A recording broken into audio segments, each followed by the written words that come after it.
ASM classes में आप सभी साथियों का स्वागत है। तो आज देखिए मॉडल ऑक्सिलरी नीड और देयर का प्रयोग पढ़ेंगे।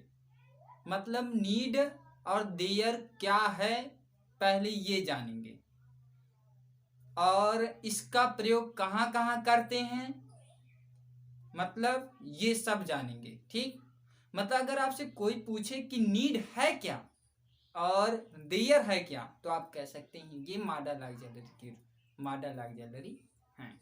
ठीक, तो चलते हैं देखते हैं नीड और देयर का प्रयोग कहाँ कहाँ करते हैं। तो यहाँ देखिए कहा गया कि नीड का अर्थ है आवश्यकता का होना। मतलब जो नीड है उसके अर्थ में उसका मीनिंग क्या होता है, उसका अर्थ क्या होता है, आवश्यकता का होना। मतलब हम नीड का प्रयोग कहाँ करते हैं, आवश्यकता का होने के लिए करते हैं। यहाँ तक कोई दिक्कत?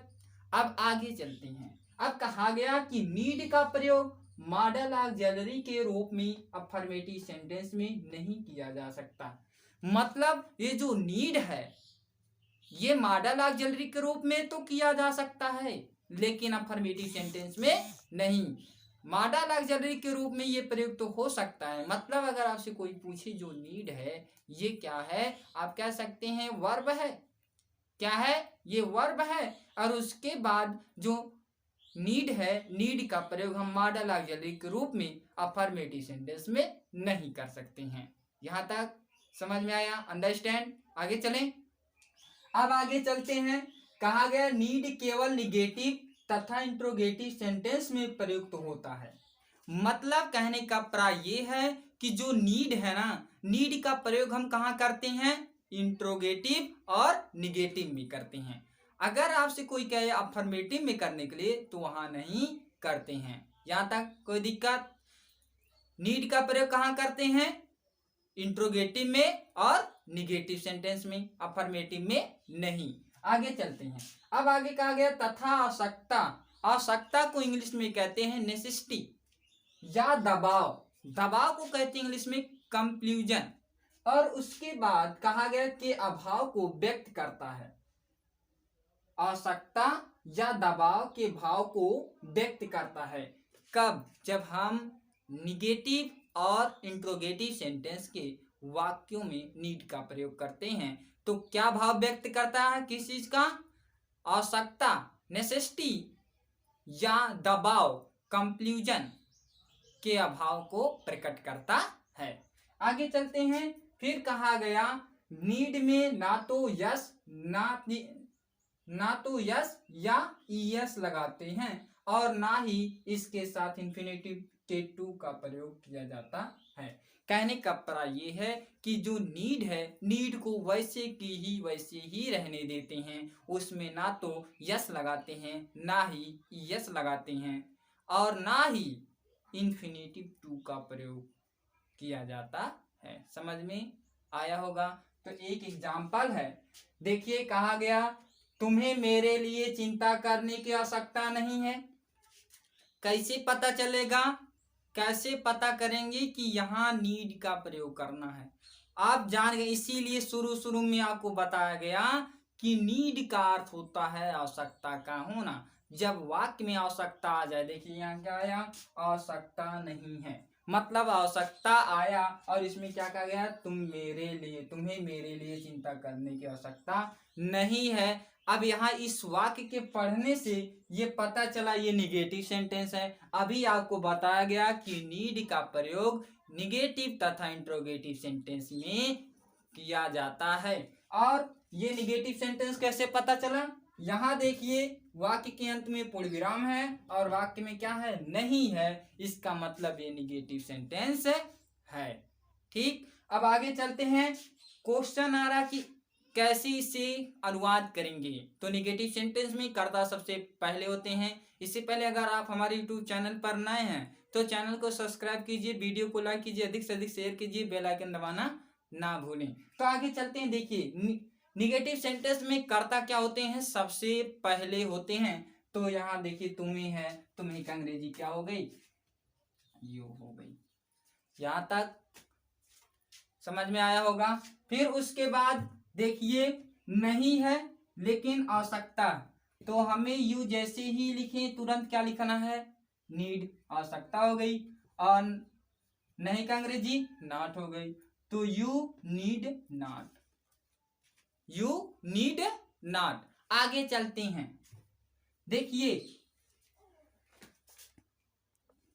अब देखिए चिंता करना की अंग्रेजी क्या होती है, वरी। और फॉर मेरे लिए, मी, फॉर मी, तो you need not worry for me, तुम्हें मेरे लिए चिंता करने की आवश्यकता नहीं है। समझ में आया होगा। देखिए तुम्हें का अंग्रेजी यू हो गई, आवश्यकता का अंग्रेजी नीड हो गई, नहीं का अंग्रेजी नॉट हो गया, चिंता करना का अंग्रेजी वरी हो गया, मेरे लिए का अंग्रेजी फॉर मी हो गया। तो सबसे पहले हम क्या रखेंगे, कर्ता, कर्ता लिखने के बाद नीड, नीड लिखने के बाद नॉट नहीं रहे तो, फिर उसके बाद चिंता करने का अंग्रेजी मेन वर्ब क्या है, चिंता करना, तो चिंता करना का अंग्रेजी वरी, फॉर मेरे लिए ऑब्जेक्ट है तो फॉर मी मेरे लिए, इसका अनुवाद हुआ तो फॉर मी, तो you need not worry for me. समझ में आया होगा। तो देखिए दूसरा वाक्य क्या है, तुम्हें, क्या तुम्हें मुझे पुनः बुलाने की आवश्यकता है। ये देखिए झा है, जाना नहीं रहा है, ये झा है, तो कह रहा है कि क्या तुम्हें मुझे पुनः बुलाने की आवश्यकता है। तो अभी आप जानते हैं कि नीड का प्रयोग हम निगेटिव तथा इंट्रोगेटिव सेंटेंस में करते हैं। तो ये जो आपका वाक्य है ये इंट्रोगेटिव सेंटेंस है, कैसे पता चला, मेन क्वेश्चन तो ये है, क्योंकि जब तक हम पहचानेंगे नहीं तब तक वहां नीड का प्रयोग नहीं कर सकते हैं। इसीलिए यहाँ देखिए वाक्य के अंत में क्या है, प्रश्नवाचक चिन्ह है, और जब वाक्य के अंत में प्रश्नवाचक चिन्ह रहता है और वाक्य में प्रश्नवाचक शब्द होता है तो वो आपका क्या होता है, इंट्रोगेटिव सेंटेंस होता है। ये इंट्रोगेटिव सेंटेंस है, और इंट्रोगेटिव सेंटेंस कहा गया, इंट्रोगेटिव सेंटेंस में नीड का प्रयोग करते हैं। तो यहाँ देखिए क्या है, आवश्यकता आया है, और मैंने आपको शुरू में ही बता दिया नीड का अर्थ होता है आवश्यकता का होना। यहाँ आवश्यकता आया, इसका मतलब नीड का प्रयोग करना। लेकिन सबसे पहले यहाँ देखिए क्या वर्ड पहले आया है, इसका मतलब हमें सबसे पहले क्या लिखना है, नीड लिखना है। क्या लिखना है, नीड। अब उसके बाद मुझे पुनः बुलाने की आवश्यकता, करता तो मैं हूं तो इसीलिए आई, बुलाना का अंग्रेजी क्या होती है, कॉल होती है। किसको बुला रहा है, तो नीड आई कॉल। फिर उसके बाद आप समझिए पुनः का अब किसको बुला रहा है, तुम्हें बुला रहा है तो यू, और उसके बाद पुनः का अंग्रेजी अगेन होती है। तो अंत में प्रश्नवाचक चिन्ह लगा देंगे क्योंकि प्रश्नवाचक वाक्य है। तो समझ में आ गया होगा, इसका स्क्रीनशॉट ले लीजिए। तो देखिए इसे नोट में समझिए या इंपॉर्टेंट में समझिए। तो कहा गया कि नीड का प्रयोग जब फुल वर्ब की तरह होता है, मतलब जब हम नीड का प्रयोग फुल वर्ब के रूप में करते हैं, अभी इसके पहले फुल वर्ब के रूप में नहीं कर रहे थे। तो कहा गया नोट में देखिए कहा गया कि नीड का प्रयोग जब फुल वर्ब के रूप में करते हैं या होता है तब वह अफर्मेटिव सेंटेंस में प्रयुक्त होता है। मतलब जब हम नीड का प्रयोग फुल वर्ब के रूप में करेंगे तो वो अफर्मेटिव सेंटेंस में प्रयुक्त होगा। आगे चलते हैं, कहा गया जब नीड को फुल वर्ब के रूप में प्रयोग करते हैं तब इसमें यस या ईएस, डू या डज का प्रयोग हो सकता है। मतलब जब हम इसको फुल वर्ब के रूप में प्रयोग करते हैं तब इसमें यस या ईएस लगा सकते हैं, फिर कहा गया डू या डज का प्रयोग कर सकते हैं। और तो चलते हैं, देखिए इसमें उसे कुछ धन की आवश्यकता है, उसे कुछ धन की आवश्यकता है, ये आपका अफर्मेटिव सेंटेंस है। कैसे पता चला, यहाँ देखिए वाक्य के अंत में पूर्ण विराम है और वाक्य में कहीं नहीं दिख रहा है, इसका मतलब ये अफर्मेटिव सेंटेंस है। अब अफर्मेटिव सेंटेंस में देखिए ये आवश्यकता है, उसे कुछ धन की आवश्यकता है, तो यहाँ देखिए आवश्यकता फुल वर्ब के रूप में प्रयुक्त हो रहा है, इसका मतलब अब देखिए उसे का अंग्रेजी क्या हो गई, ही। आवश्यकता का अंग्रेजी नीड है, तो नीड्स हो गया, क्योंकि एक वचन करता के साथ यस लगाते हैं, तो ही नीड्स। अब देखिए कुछ धन की, तो कुछ के अंग्रेजी सम, धन की अंग्रेजी मनी, तो क्या अनुवाद हुआ, ही नीड्स सम मनी। तो यहां देखते हैं दूसरा क्या है, उसे किसी धन की आवश्यकता नहीं है, ये निगेटिव सेंटेंस है। तो यहाँ कर्ता के अनुसार डू या डज लगाएंगे। तो सबसे पहले देख लेते हैं कि निगेटिव सेंटेंस है कैसे। जैसे तो कहने के सभी लोग कहते हैं ये निगेटिव सेंटेंस है, जैसे मैं बता दिया निगेटिव सेंटेंस, लेकिन ये नहीं बता रहे हैं कि कैसे है, तो मैं बताऊंगा, गारंटी मैं देता हूं। तो यहाँ देखिए वाक्य के अंत में क्या है, पूर्ण विराम है और वाक्य में क्या है, नहीं है। तो जब वाक्य के अंत में पूर्ण विराम और वाक्य में नहीं होता है तो वो निगेटिव होता है। अब ये निगेटिव सेंटेंस है, समझ में आ गया। अब देखते हैं निगेटिव सेंटेंस में क्या होते हैं पहले। तो निगेटिव सेंटेंस में सबसे पहले कर्ता होते हैं, तो यहाँ कर्ता क्या है, उसे है, तो उसे अंग्रेजी ही। अब ही जो है ये आपका एक वचन है, तो एक वचन है तो क्या लगेगा, डज, और नहीं का अंग्रेजी नॉट।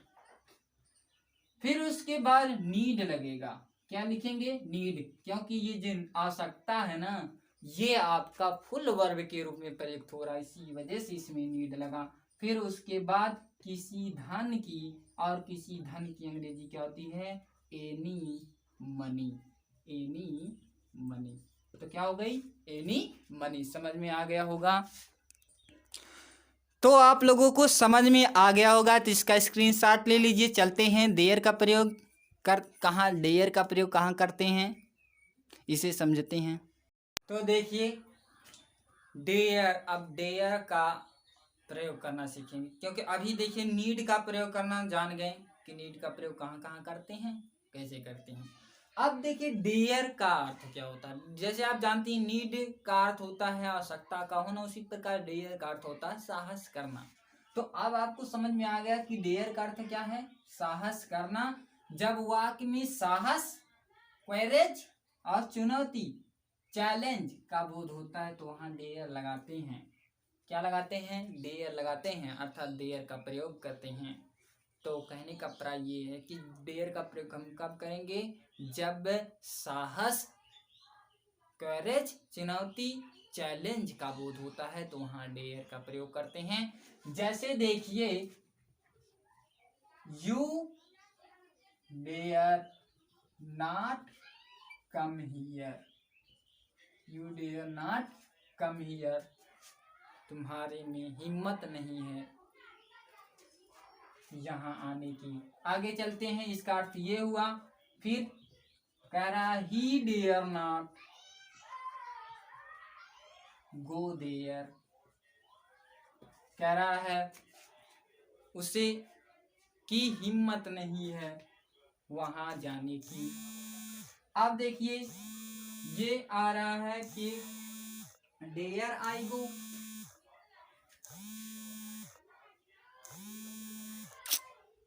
तो देखिए इसका अनुवाद, I dare you return eight,